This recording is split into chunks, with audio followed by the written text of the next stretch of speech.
Live from the 607 is the ODPH Entertainment Edition, where we're talking movies, comics, TV, and more. Why don't you join in the conversation? Hashtag ODPH, because here we go.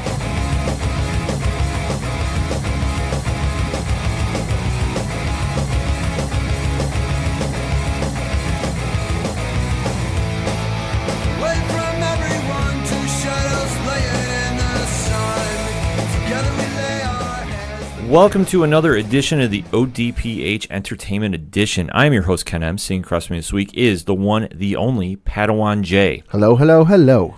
Folks, this is going to be kind of a special edition of the ODPH because news broke yesterday as we were recording that an icon in the comic book industry, in pop culture even. I would say the entertainment in general, because even if you are not a comic book fan, even if you somehow don't know this man's name, once you hear what he created, you will instantly know who he is. Yeah, his impact goes well beyond comics at this stage.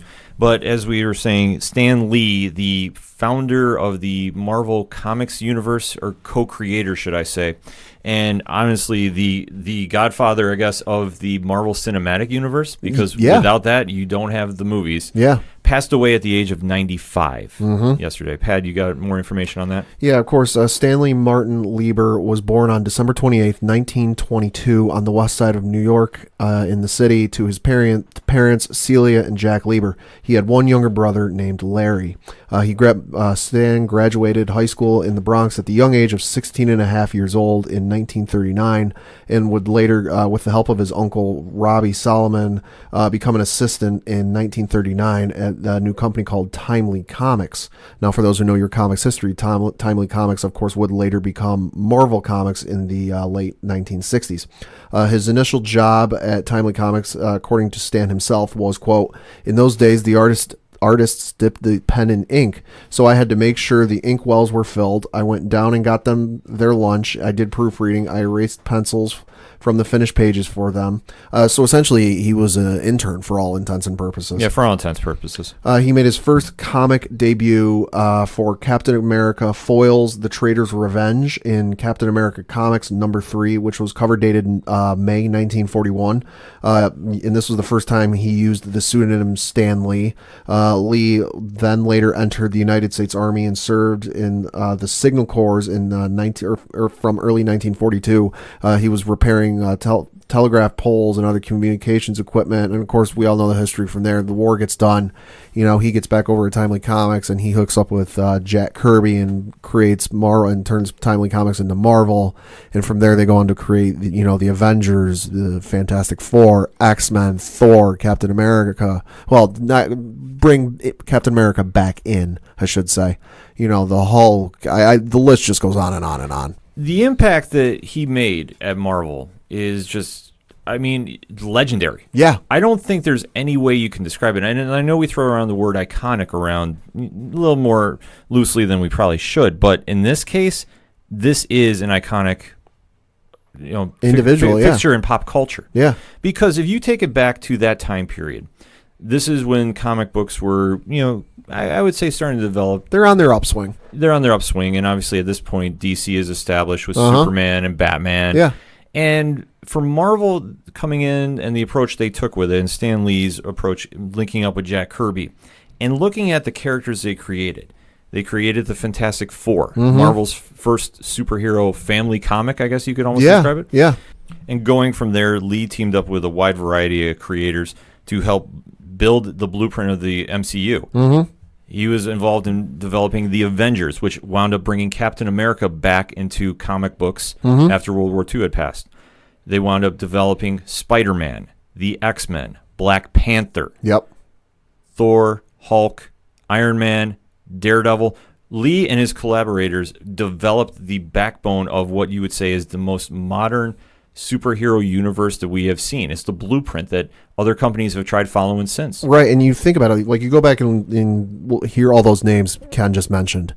Every one of them now, say what you will about certain projects, every one of them has been involved in a media project, be it television, Netflix, or theatrical release within like the last 2 decades. Oh yeah, to see where it's now finally taken off over the years is truly astonishing to watch as a fan. Because growing up, when you read the comics, and you really, I don't think at the time that they even had envisioned how far Lee's vision was going to go to the masses. I think it's one of those scenarios, like you hear about it all the time, though, like if you were to go back in time, right as they're starting Marvel, right as they're starting Thor, Captain America, bringing Captain America back in, Iron Man in the lot, and you go, hey, I'm from the year 2018, and in X number of years in the future, your stuff will be, the biggest stuff in the world in terms of movies, TV shows, and everything. They're going to look at you, laugh, and go, yeah, right, get out. Oh, yeah, I'm sure, because at that time, what Lee was trying to do is establish a different type of superhero. Uh-huh. And what I mean by this is you had Batman, you had Superman, they're in their different cities. Yeah. I want to say there's a real ton of interaction at that time. It's kind of everybody's doing their own thing under the same banner. Right. Which is, nothing's wrong with that. No. What they did at Marvel under Lee's vision is they kept everybody pretty much based in New York City. Mm-hmm. And it was a different mixture of heroes. And when I say this, the characters that Lee and company created were more, I want to say, realistic Yes. than they were super. And what I mean by this is these heroes had flaws. The characters all had flaws, no matter what. The Hulk, he couldn't contain his rage, and thus when he was given powers, it just was a more magnified version of him and his rage issues. You had Spider-Man, who was the everyman that you would be sitting next to in class, or you'd be at your office and it's the desk over. You didn't really see anything going, wow, this guy looks like a superhero. Right. But yet, with given great powers comes great responsibility, and demonstrates that to the letter every time out. And it was one of those things that was slightly unheard of for the time, because everyone knows I'm a big Superman fan. Superman is my favorite comic book hero. But early in the Superman's quote-unquote career, he was almost overpowered, where they were writing new powers each week for the guy, where, he's facing, and I'm just making this up off the top of my head, this week he's facing a guy who can, form black holes out of his hands with, some power. Hey, here's the power to fight black holes all of a sudden. It was one of those things where hey, I'm coming up with the power of the week to defeat the guy. Whereas Stan Lee and company turned around and go, okay, here are their powers, here's what they can do, but at the same time, they're not perfect. No, absolutely not. And I think it was a reflection of the era they were writing into, because these characters were more human than super. They were more flawed than perfect. Yeah. And it was truly a reflection of the society that they were around. And Lee just had such a futuristic vision of this, I guess to say, of seeing how he can incorporate the real world into the comic world, and seeing how it came out and how much it connected with fans. Like I say, Spider-Man has always been the one hero I connected with. I know I talk about Batman on the show a lot, but Spider-Man was the first one I ever picked up an issue of. Right. And for me, I just gravitated toward. It was, the geeky, socially awkward kid, but yet is the one going out and saving the world, even though the newspapers are bashing him, calling him a menace. The city might not exactly be 100% behind him. Yeah. He's got problems going on outside of the superhero world, but yet he still suits up and does the right thing. Right. It's the guy who's got the super strength, can swing, from building to building with his powers, has got spider sensing, can do all this, but at the same time, when it came down to it, couldn't save Gwen Stacy.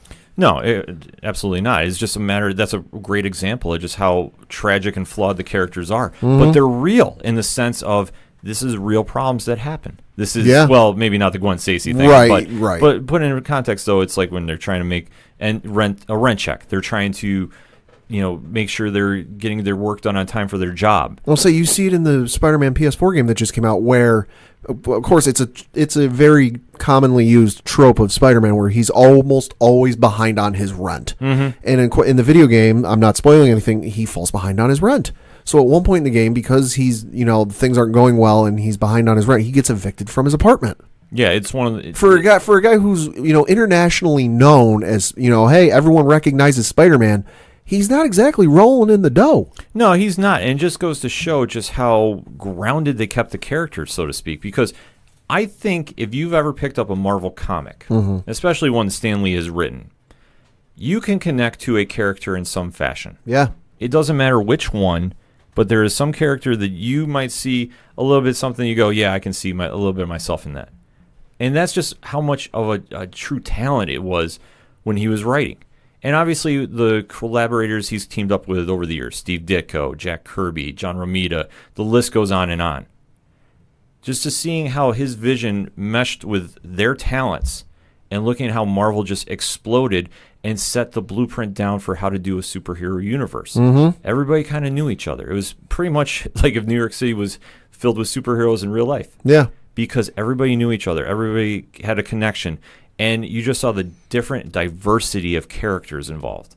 And like I say, one of the greatest ones that Kirby and Lee ever did was the Black Panther. Yeah. Which, came out of the Fantastic Four comic. And to see their legendary run on that book. I mean, it's always been talked about the Trial of Galactus, or Trial of Reed Richards. I'm forgetting the name of it, and wow, I don't mean to do that. But that storyline where they introduced Galactus and they introduced the Silver Surfer has just been one of the more legendary benchmarks they've set. Yeah. And just to see how far it's progressed from there. And like I say, over the years, they've evolved, and you've seen their universe grow, and it's now the juggernaut that it is today. Yeah. And to see how many characters were involved, let alone all the female characters he's created. Lee created Black Widow, Captain Marvel, that we're going to be seeing the movie out next year. Yep. The list goes on and on and on about the characters that Lee has helped co-create with, the very talented pool he had to work with at Marvel. And it's almost astounding, like when you go back and you read the interviews and you see the videos of Stan Lee talking about working with Jack Kirby and Steve Ditko and the like back in the day, where, he's told the story multiple times where he's writing something with Jack Kirby and he comes up with a story idea and he tells Jack what the story idea is. All right, here's what's going to happen. X, Y, Z, 1, 2, 3. And Jack goes, okay. And he goes and he writes, or he draws the frames and everything else, and he comes back, and Stan goes, that was better than I ever could have pictured it in my head. Yeah, it's almost become, I've heard the term is the Marvel method, or the Marvel way to make comics. And they do it a little differently than they do at other comics companies. And it works for them. And it's just a blueprint Stan set up. It's had a little bit of mixed reaction, I got to say. Yeah. I mean, I think it works, but that's me. But I can understand this caused a little rift with creators throughout the years. I know it was a very sore spot with Jack Kirby. Yeah. And obviously, they've had a very well-documented history of working together. In fact, if you get the chance to check Robert Kirkman's Secret History of Comics, there is an episode devoted to those two. Yeah. It is highly recommended and highly worth a watch. But that being said, when Stan has obviously grown throughout the years, and to go to see how far he's touched with fans in general. Yeah. I mean, let alone working with everybody and creating all these characters, but the connection he's had with the fans. And at the time, too, you got to remember, we did not have Twitter and Facebook during the time of the Marvel Universe birth, I guess. Yeah. There was letter columns at the end of each issue. Yep. And Stan would always have a Stan soapbox. And he would address the fans. It would almost be like if you walked into somebody's house, like a distant relative, and they say, hey, just pull up a chair, sit down, and grab a plate to eat, and just feel welcome, and just to have that connection. There wasn't just so much like a shadowless figure that was just serving these books. He made himself, with his bravado and swagger, just a connectable character in his own right to fans. And obviously, he would touch upon many subjects during these Stan's soapboxes. I mean, there's one infamous column that he was denouncing bigotry and racism. Yeah. And for somebody in his stature to do that at that time is just truly remarkable, and just shows you what kind of character he had. I'll say arguably he was one of the first kind of behind the scenes figure in entertainment to really transcend the other side of his medium. It almost like if he were a director in a movie, you know who the director of the movie is almost as much as you know the actors and actresses on screen. Anyone today is even a mild comic fan. You read something on occasion, you don't read something every week. If you see his picture, you know who he is. Oh, absolutely. And just like I said, that interaction he's built with the fans has just transcended throughout his life. I mean, even after when he stopped writing for Marvel, and you'd see him wind up in movie cameos and out in conventions. I mean, just to see how much of just a true fan he was. Let alone he's the one creating all these great characters that are building all these great memories for everybody who reads them. But let alone he's just as much of a fan as everybody else is. And that's just so crazy to think about at that time, that see somebody that's in that position just really being a genuine fan and just extending that fandom to everybody. Yeah. It was just truly remarkable. And he'd always come up with his little catchphrases too, like Excelsior at the end of each column, and face front true believers, and make mine Marvel, and just he'd go on. And especially when they started doing cartoons, he'd always be the narrator at the beginning of Spider-Man and the Amazing Friends. Yep. To let alone to see when they started transcending out of comics and the cartoons and TV shows, And obviously, growing up in the 80s, they definitely had some unique films they were doing at the time with their properties. But Stan would always be in a cameo there, too. I'll say, if I remember right, the Spider-Man animated series in the 90s had an entire episode with him and Spider-Man palling around. Yeah, if I'm not mistaken. I vaguely remember that one, too. And that just goes to show just how much of a character Stan was, just to everybody. He was just a figure that just connected. And just you could see where he was coming from when he was designing his characters. Mm-hmm. And just is one of those really once-in-a-lifetime people that you're going to meet and have that connection with. Like I said, I've never met Stan in person. Closest I got was at New York Comic Con a couple of years ago. Right. But there was such a mob around him, I couldn't even get over there. Oh, yeah. And rightfully so. Yeah. Because he is probably the closest that the comic industry had to a genuine rock star. Yeah. That we might not see again for a while. I saw somebody online right after the news came out that he'd passed away make this comparison, and at the time I had to think about it for a minute. I'm like, no, you know what? They're absolutely right. The person said, quote, "Now I know what it feels like when Walt Disney died." Mm-hmm. Oh yeah, no, it definitely connects like that because it's somebody that has been so much of a part of growing up, and especially for me, I started reading comics at a young age, and I've always read Spider-Man growing up. So for him, and I'd always go try finding the older issues. Obviously, the ones that Stan wrote were way before my time, but I still read those and still see how those stories influence the current ones. Yeah. And have just been so influential throughout history. That just to see that's the impact of his work, is that they have now inspired so many more comic writers and artists to take those influences and put into their work. And that's going to continue forward. And going from there, obviously, we knew, hey, he's going to be 95, and unfortunately, Father Time catches up with us all. Yep. But his impact on just pop culture in general Yeah. is one that will always last forever. Let's say it's one of those things, even if you don't know who he is, you don't know the name, you know the characters. You know who Spider-Man is, you know who Captain America is, you know who Iron Man is. His creation and his legacy transcends on the page. Yeah, I mean, he'd been right involved with Marvel until his passing there. He's been filming cameos for their MCU projects, and he's always just been a fixture involved with Marvel. Like, when you think Stan Lee, you think Marvel. Oh, yeah. It goes hand in hand. I know there was like a little time that he wasn't with them per se, and then he came back, because there was a time that he actually, if memory serves me right, he did write a little for DC, and this is in the 2000s. Right. And they did a Just Imagine line where Stan Lee had created some of the DC's most iconic characters. But overall, he's been a Marvel guy through and through, I would say, and it just represents what that universe means to everybody. And then when you see the cameos that he started doing in movies, my personal favorite cameo he's ever done was in Mallrats, Kevin Smith's sequel to Clerks, which he was himself, and you could just see the genuine Stan Lee on screen. And for that time, that was the first thing you'd see, because you always see him playing like a background character on other shows. But then that was the first time you saw Stan as Stan and just really connected. And then obviously as the MCU has now blown up into the biggest force in Hollywood, arguably. Yeah. And just seeing how Stan's vision has transcended there, it's just truly remarkable to sit back and just watch and just think how, a broad imagination has now connected with so many people and brought so much happiness to everybody. Oh, yeah. It's just truly remarkable to see. We will definitely miss Stan and all that he's done.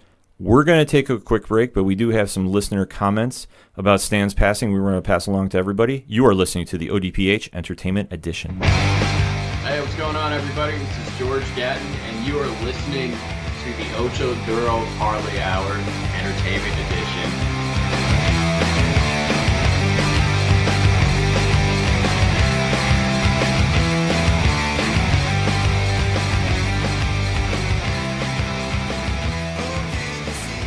Coming back for another segment on this week's ODPH Entertainment Edition. We're talking about the passing of Marvel icon Stan Lee. And we did have some listener comments come in to the show, so we're going to be reading some of those off. Adam Deming. Stan Lee is gone. He helped shape the culture of the United States and beyond in numerous ways. He was a tireless creator. He was an advocate for social justice. He was a champion of the arts. He tried to leave the world a better place than he found it in, and isn't at the best any of us can hope for in our own lives. Rest in peace, Stan, the man. Go now, Joan is waiting for you. Excelsior. Chrissy Paulson chimed in. Being a little girl with a father who loved Marvel, I was raised on Marvel Comics. Our spare bedroom in our home was decorated with all my dad's old comics. I loved looking at them hanging from the wall in their protective frames. My Saturday morning cartoons were The Amazing Spider-Man and X-Men. Whenever there was a new Marvel movie, we would go see it as a family. It was a fun game for us to look for Stan Lee's cameo in every film. We would leave the theater and say, "Did you see Stan Lee? Wasn't that awesome? For me, Stan Lee created a world that brought my family together. For me, Stan is family. Rest in peace. Our buddy John Guy Signal chimed in as well, and John had to say, I think that what I love most about Stan Lee is the massive universe he helped create and grow into what we know and love today. From the comics to the enormously popular MCU, there is something for everybody, no matter how big or how small of a fan that person might be. I remember watching the first Iron Man and now thinking how much it has grown in the decade to come since. And that's all because of the characters Stan Lee helped create. So thank you, Stan, for everything. Excelsior. Our coach Duffy chimed in as well, too. Man, what can I say? He will be missed by many, not just from a comic book standpoint, but as one of the loudest voices in the fight for equality. And hopefully this upcoming Avengers movie will honor his legacy in the way it should. Rich from Three Fat Nerds podcast chimed in as well, and he said, even in death, Stan is still the man. Now, Rich, Ron, and Diesel from Three Fat Nerds did a podcast tribute to them last night, so if you find Three Fat Nerds on where you find podcasts, definitely go check it out. They paid him a great homage too as well. You can see just from our listeners chiming in of how much Stan affected everybody on so many different levels. I mean, he was an advocate for social justice. He was somebody that wanted to provide the world a means of entertainment and be in a better place, and just kind of gave the blueprint of how there was a hero in everybody. You just had to find it. Yep. And going in from there, Pat, what would you say is your favorite Stan Lee moment or character? Well, I'm going to give you one of each. My favorite character possibly has to be Spider-Man because by and large, I wasn't really that into comics. I was more into like the animated series and stuff as a kid. I really didn't make many runs to comic book shops. I mean, the first ever comic I remember getting was like this one-off, don't do drugs, kids, Captain America issue my dad got at work, years and years ago. But I really didn't start getting into comics until and obviously Stan had nothing to do with its writing, but he created the character was Ultimate Spider-Man. Okay. And really getting into that. So I think that's my favorite character he helped create, Spider-Man, and just everything he's in and is diverse and everything he's been through. It's just, over the years, it's just incredible to see. Favorite Stan Lee moment, probably, I forget the exact movie it was. I think it was Iron Man 2, where Tony's showing up to the party and he's like, hey, Hugh. And you see the back of him and it looks like Hugh Hefner, and then it turns around and there's Stan Lee with like two women on his arm. And I'm just like, oh my God, that's hilarious. Yeah, I mean, Stan did so much amazing work that it's really hard for me to pin down one. I agree with you. I think Spider-Man is probably his greatest creation. And to see that Spider-Man, like I say, is the blueprint for the everyman superhero. Yeah. Because he doesn't look the role. He doesn't act the role. But when it's time to help save the world or save somebody, whenever there's a situation that he has his powers that he can use them for a greater good, he always does it. No question asked, no matter what the risk is. Yeah. And he is just probably the most relatable superhero, I would say, to a lot of us, because he's written as just the everyday guy. Yeah, the guy who didn't want it but was thrusted into his arms, and he took it and, okay, I'll do it. Yeah, he's not exactly the one that you would call on to, fight the Omega level threat. But I tell you what, Spider-Man would be the first one in the front lines, ready to go. Let's say the other Stan Lee moment I think that deserves a mention, and I didn't see it until just yesterday with everything getting reshared of Stan's passing, was I guess the cameo he made in the Teen Titans Go movie. Oh, yeah? Where I hadn't seen the movie, but I saw it on YouTube the other day where, they're the Titans are walking through the back lot at WB Studios and they're admiring all the movies that are getting made, and there's Stan in the background acting as like a janitor or something like that. And he's sweeping and he's clearly trying to get on the screen and be noticed. He's like, hey, look, it's me, Stan Lee, creator of all things. Da, da, da. And then phone rings and it's like, the classic cartoon, someone talking over the phone. Blah, blah, blah, blah, blah. What? This isn't a Marvel movie? Oh, and he leaves, and like it cuts to some point later in the movie where like they're driving through something on like a golf cart, and he hops onto like the windshield, and Robin just goes, Stan Lee.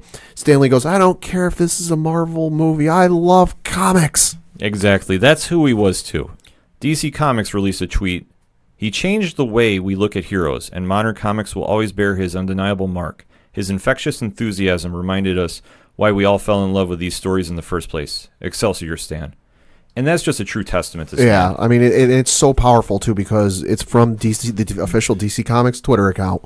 It obviously mentions his first name, but there's no, official statement on the passing of Stan Lee, because you don't need it. No. You know who they're talking about. You know who it is. They didn't even really need to say Stan.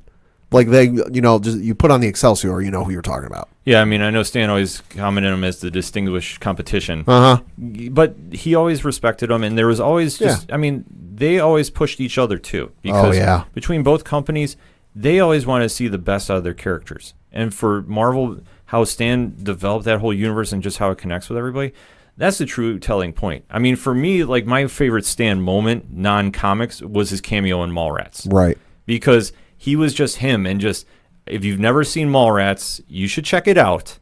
Albeit, though, it's a Kevin Smith movie, so the humor you're either going to really get into or you're really not. But just to see how Stan comes in and gives just inspiration to somebody who absolutely needs it, who is arguably the character is one of the biggest fanboys in the history of comics. And some of the stuff he decides to ask Stan, maybe not safe for work. But Stan still is Stan and does the right thing using his powers for a greater responsibility. It's so worth checking out. I love that movie. Yeah. Of course, as well known as Stan is for his comics, arguably these days he's just as well known for the cameos he makes in the Marvel movies. And I know more than one of you are probably thinking, well, with his passing, what's the future mean for those cameos? And I have two things. One is the immediate future, and the other being the future. For the immediate future, Kevin Feige yesterday told Variety that some of the cameos were already in the can. Can I believe it was you, or I read somewhere a couple years ago that he, because of his advancing age, and he doesn't like to fly, he doesn't like to travel that much, they'd had at least like 8 or 9 of them already in the can. And that was obviously a couple of years ago, so who knows how many more. They're being very coy about how many and for what movies they have them done. So by no means are you done seeing Stan Lee make cameos in the comics, or the movies, excuse me. But I think the way they can go forward with this in the future and still have him make appearances in the movies, they can do it sort of the same way they've been doing it in the Marvel Netflix series, where he's there, but it's like on a poster or a picture someplace in the background that you really got to be eagle-eyed to spot it. Well, I think the next 3 cameos we're going to see him in, definitely Captain Marvel. Yep. Definitely Avengers 4. Yep. The third one, I'm not sure. I know there's a lot of speculation it was going to be X-Men Dark Phoenix, but I'm going to say no. I'm going to say it's Spider-Man Far From Home. Okay. That's the one I think will probably be his last one. But you're right. Stan will always be a part of the MCU, the Marvel Cinematic Universe, the Marvel Comic Universe. They will find ways to make sure that he lives on in there, without question. I agree. I think you're going to see either a picture here or some mention that you'll know Stan's presence is being felt there, no matter what they do. And I mean, in closing, Stan has left a truly remarkable legacy that will always live on forever. Yeah. There's no chance that the groundwork that he has done will ever go. And you can just talk to any fan, new and old, Marvel, DC, comic, TV, movie, what have you. Stan Lee has affected them in some way, shape, or form, and they carry that forward. And going in closing, there was a great quote that I heard from Stan that said, "I used to be embarrassed because I was just a comic book writer while other people were building bridges or going on to medical careers. And then I began to realize entertainment is one of the most important things in people's lives. Without it, they might go off the deep end. I feel that if you're able to entertain people, you're doing a good thing." Stan, you definitely are. Rest in peace. Excelsior. We're going to take a quick break. We'll be right back.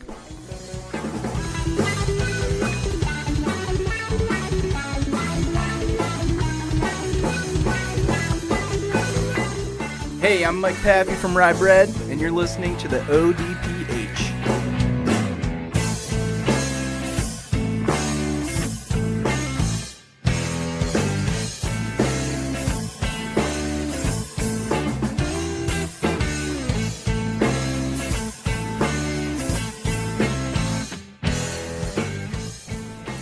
Coming back for the third segment on this week's ODPH Entertainment Edition. I got another quote from Stan Lee here.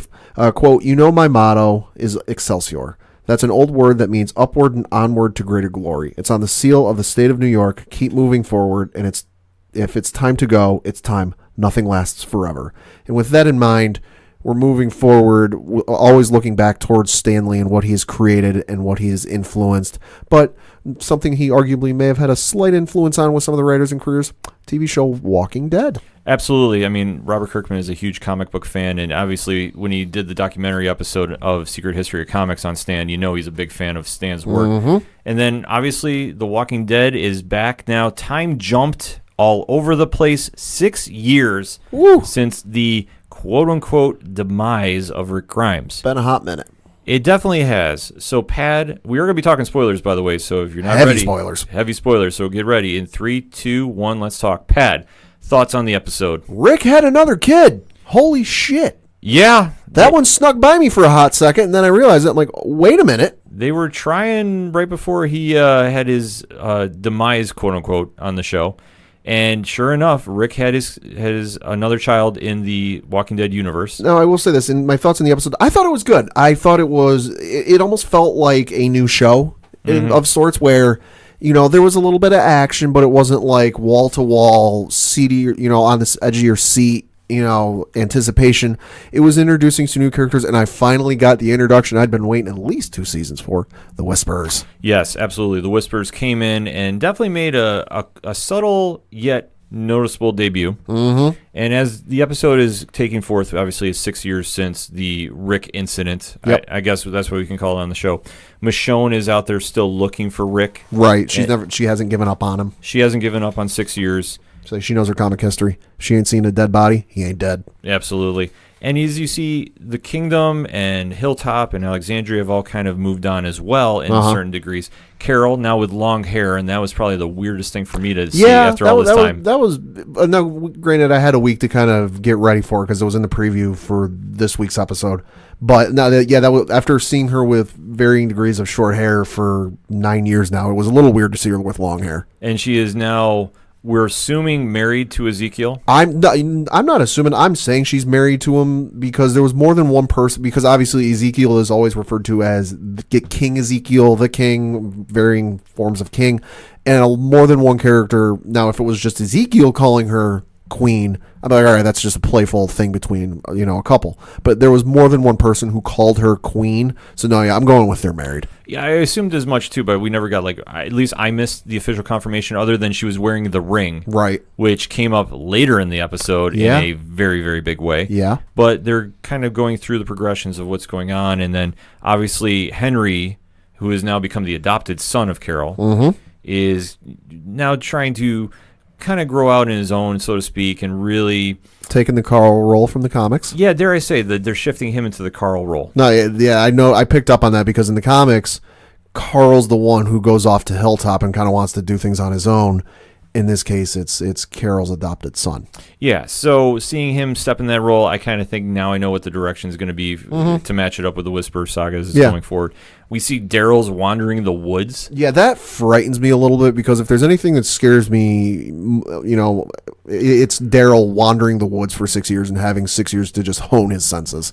Well, that's the thing. We don't know if he's just been wandering or has he been recruiting for the Hilltop. We don't really know what's going on. And another key factor, too, that I noticed is there was not a mention of Maggie. This is true. Now, it was announced that Maggie is done with the show as well. Well, my understanding was the episode last week was the last we'll see of her for a while. That's what I'm trying to refer to. Yes. Yeah. That she is not expected to be back anytime soon.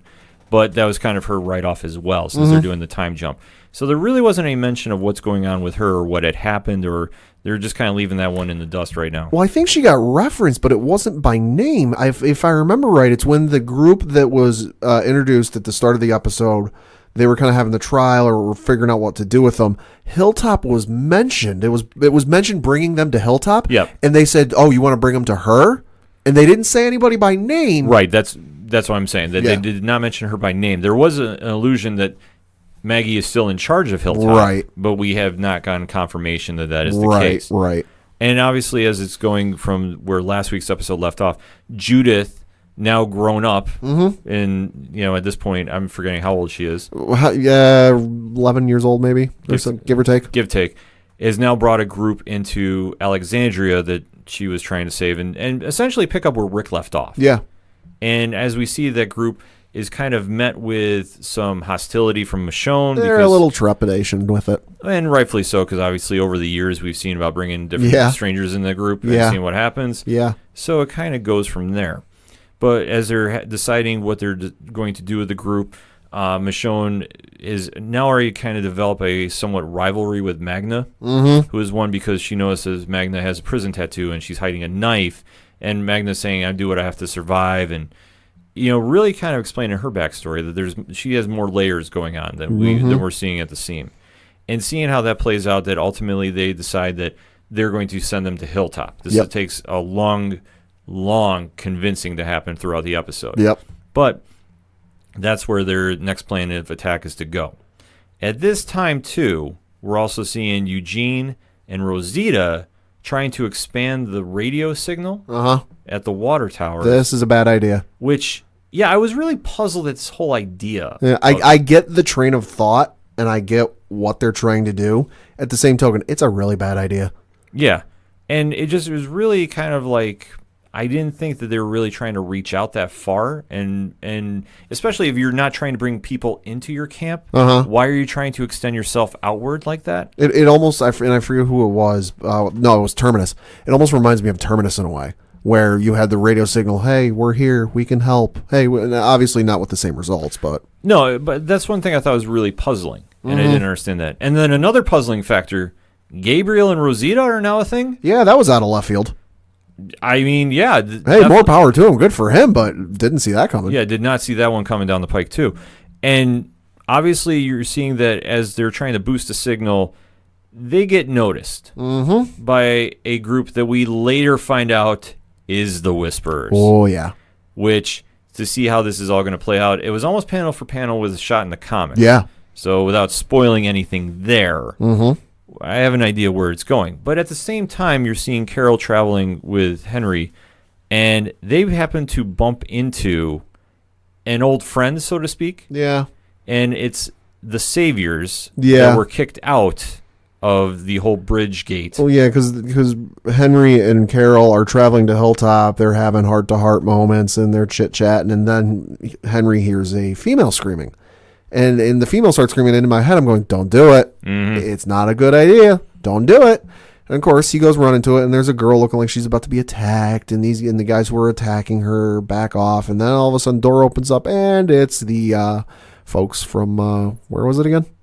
It was the camp that was trying to build the bridge. That's it. Yep. Yeah, in fact, it was the guy who kept referring to Carol as Boss Lady. I know. I keep on referring to him as Billy Walsh from Entourage. I honestly do. Like every time I see the connection. Yeah, I struggle. Well, no, it's the same actor, so that's why I'm like trying not to say it's Billy Walsh. But regardless, they wind up robbing Carol and Henry, which is a bad idea. Yes, which we saw the Carol of old come back out. Oh, you saw a pissed off Carol. Yes, where pissed off Carol who took out like all of Terminus by herself. Yes, because obviously with what goes on, she gets her wedding ring taken. She decides to come back and kill every one of them, burning them alive. That was badass.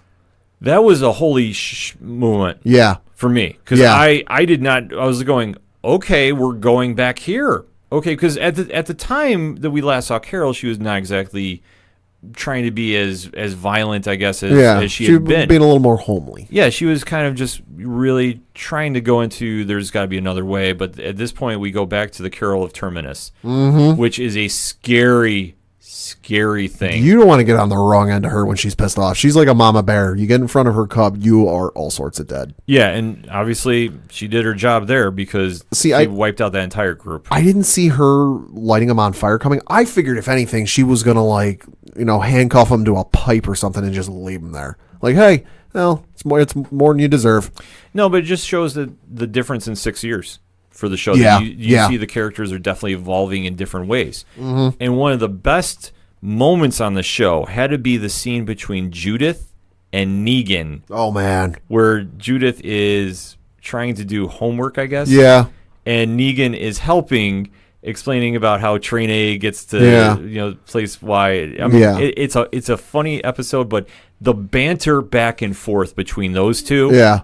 Oh my God! It's clear that between them they are very comfortable with each other. But us as the viewers, knowing everything Negan has done and not believing Negan for 1 second, maybe that's just me. Mm-hmm. Like the alarm bells are going off in my head. Like, don't talk to him, don't do it. He's not good. Nothing good will come of this. No, but obviously there has been a change in the stat quo, and one thing that I was touching upon a couple episodes ago too is obviously with Rick, quote unquote, dying. Mm-hmm. That his wish was to make peace and reform Negan. I guess that's why they've kept him alive in that jail for the rest of his life, or whatever they're doing there. And you can kind of see that over the time, Negan has changed, albeit though we don't know if it's an act yet or not. Right, can a leopard change its spots? Right, because we're talking a 6-year difference, and obviously he's now making a friendly connection with Judith, which is something to keep an eye on as the season progresses. Yep. Because obviously, if you know the books, you have an idea how this is going to play out, but is this going to happen? Because the one thing now with the time jump and the moving parts going around, we really have a loose idea of what's going to happen. Mm-hmm. Because they're going to be sliding in. Like I say, they're going to slide Henry into Carl's role, the Whisperer saga, which that explains a lot. Yeah, makes sense. And how they go from there and who they're going to kill off at this point. Because when the Whisperers finally make their move, there arguably will be some bodies missing. Oh, yeah. From the show. If they do it, which I think they're going to in the same way that they did in the comics. And to see how this all plays out, and then where Negan factors in, it's going to be something. But overall, though, final thoughts on the episode, Pat? Thought it was a great episode. I was definitely interested in the episode to see where they would kind of go post Rick Grimes, because like we said last week, it's very uncharted waters to lose your main character of a show, and I'm very interested to see where they go with it. Overall, this was a definite good episode. A lot of questions, but enough answers that you have me involved for next week. Obviously, the new group going to Hilltop and seeing if there's a connection between them and the Whisperers is going to be something to watch.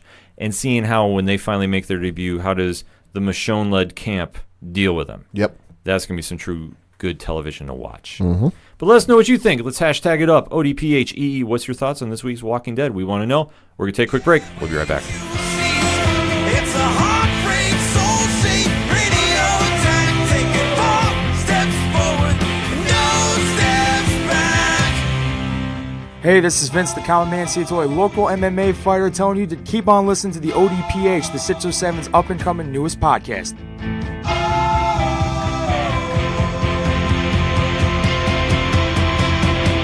We knew right where we'd be, floating on the airwaves, you see. It's a heartbreak, soul-shaped radio attack. Taking 4 steps forward and no steps back. We knew right where we'd be. Coming back for the final segment on this week's ODPHEE, and we're talking those one-shots. Pat, kick us off. Well, of course, I got to talk about Arrow this week and how good it was. Now, if you haven't seen the episode, I'm going to be talking spoilers, so pause it, go watch the episode, and come right back. This episode was possibly one of the best they've had this season. Now, I know it's early, but hey. Of course, we left off with last week's episode where Oliver was in prison getting drugged up, and, something clearly wasn't right with what they were doing. And you fast forward to this week, and all of a sudden he's in what they call in the show Level 2, where they send the worst of the worst. And, they're trying all sorts of mind-altering methods to reform him. And as Felicity put it in the episode, they're trying to take Oliver out of Oliver. At one point it gets out to Felicity that, hey, he's in a bad place, and they do some digging, between her, Dinah, and Laurel, some old school digging in the SCPD files, looking for info on, what the heck is going on here, because Felicity hacked into the files, and there was nothing in the digital files about what was going on there. This place was completely off the books. So while Oliver's down there, he runs into an old friend of his, Talia. Really? Talia shows up, and he's like, "What are you doing here?" And she says, "Well, I ran into an old nemesis in Gotham." Which could be Batman. Yeah. But given what's coming up later this season with the crossover, I think this is our first mention or light introduction to Batwoman. Could be. Could not be. We'll see. A lot of different ways, because we don't exactly know if Batwoman's going to be from this Earth or a different numbered Earth, because when they're talking Elseworlds, it can go a lot of different directions.